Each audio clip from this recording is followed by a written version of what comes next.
Time for the KSL In-Depth we're hearing today from the grieving family of a woman who lost her mother and her home in a Christmas Eve house fire. This happened in a St. George suburb of Ivins. Evon Hunt was a live-in caretaker for her bedridden mother, Zenetta.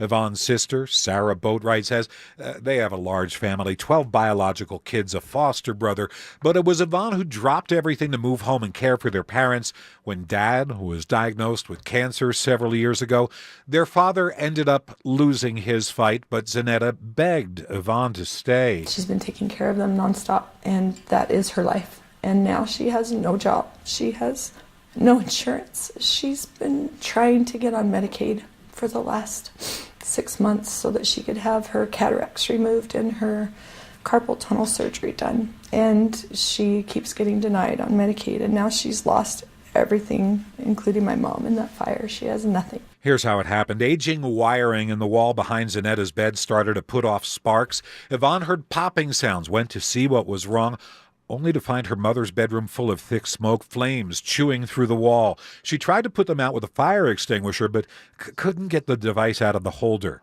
As the fire grew, she tried to pull her 86-year-old mom from her bed, but only made it as far as the door into the hallway. At the same time, a neighbor noticed flames rising off the back of the home. She knew she was in there and that she was alive, and so she went into the burning house and down into the hallway, which was not a short distance. It's a small house, but the back of the house was blazing already.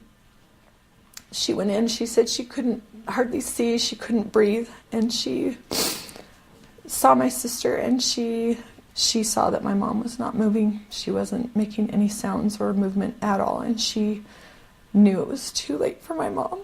But she told my sister, "You need to go." And she said, "You need to help me get my mom out." And she said, "It's too late. You need to go." A police officer had to physically restrain Yvonne outside the house because she kept trying to run back inside.